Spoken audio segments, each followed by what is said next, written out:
இந்த தெய்வ வாக்கின்படி இந்த ஆலயம் மிகவும் பழமை வாய்ந்த ஆலயம், பல பூஜைகளை கண்ட ஆலயம்.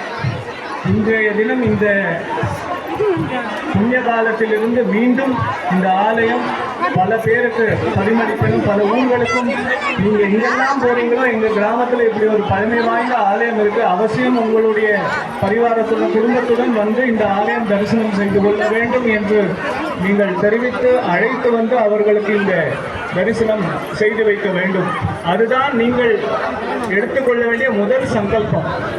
எத்தனை பேருக்கு நீங்கள் இந்த ஆலயங்களை தரிசிக்க வாய்ப்புகள் ஏற்படுத்தி கொடுக்கிறீர்களோ அத்தனை புண்ணியம் உங்களுக்கு வந்து சேரும். ஆகையால் ஒவ்வொருவரும் இந்த இடத்தில் குழுமி இருக்கும் ஒவ்வொருவரும் ஆஸ்திக தர்மத்துடன் என்றும் இறை நம்பிக்கையுடன், ஏதோ நாம் வேண்டிக் கொண்டோம் சில விஷயங்கள் காலதாமதமாகி உடனே நம் வாயில என்ன மாட்டோம், சுவாமி இருக்காரா இல்லையா, இந்த சந்தேகம் வரக்கூடாது. நம்ம அம்மா நம்மளை சில நேரம் கண்டிப்பா, அந்த கண்டிப்பு நாம் மேம்படுவதற்கு தானே ஒழிய அம்மாவுக்கு நம்மளை பிடிக்கலன்னு அர்த்தம் இல்லை. அம்மா உடனே அம்மா இருக்காளான்னு கேள்வி கேட்க முடியும். அப்படி இறைவன் நம்மளை சோதிக்கிறார்னா நம்ம ஸ்புடம் போடுறார், நம்ம குணத்தை பக்குவப்படுத்துகிறார், நம் வாழ்வில் எவ்வாறு நடந்து கொள்ள வேண்டும் என்ற ஞானத்தை நமக்கு நல்குகிறார் என்ற மனோபாவத்துடன், ஏதோ நாம் செய்த தெரிந்தும் தெரியாமலும் செய்த பாவங்களை நாம் துளைத்துக் கொண்டிருக்கிறோம் என்ற எண்ணத்துடன் இருந்து அணு நிமிடமும் அனுக்ஷணமும் இறைவனை ஸ்மரித்து தியானித்து, உங்களுக்கு என்ன தெரியுமோ ஒண்ணுமே தெரிய வேண்டாம், மந்திரங்கள் தெரிய வேண்டாம், ஓம் நம சிவாயா என்ற சொல்லே மிகப்பெரிய மந்திரம்.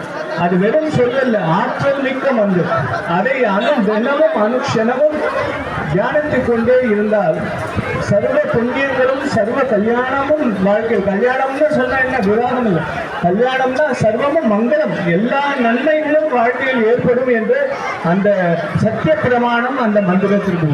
ஆகையால் இந்த மனித பிறவியினுடைய நோக்கம் மீண்டும் பிறவாமல், அந்த பிறப்பிலிருந்து புனரப்பி ஜனனம் புனரப்பி மரணம் என்ற பிறப்பு இறப்பு என்ற சுழற்சியிலிருந்து நாம் பூர்ணமாக விடுபட வேண்டும். அந்த விடுபடுவதற்கு ஒரே மந்திரம் ஓம் நம சிவாய். இந்த மந்திரத்தை சொல்லிக்கொண்டே பிறருக்கு இன்னல் விளைவிக்காம, இந்த மந்திரத்தை சொல்லி 10 பேரை நான் திட்டுனா மந்திரம் பலிக்காது.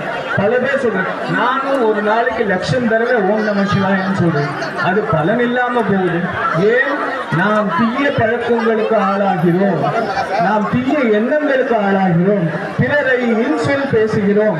நான் மீண்டும் சொல்கிறேன், பல இடங்களிலும் நான் வலியுறுத்திய ஒரு செய்தி, உங்கள் இல்லத்தில் பிள்ளைகளாகட்டும் ஆண்களாகட்டும் இல்லத்தில் இன்சொல் பேசுவதை அறவே தவிர்க்க வேண்டும்.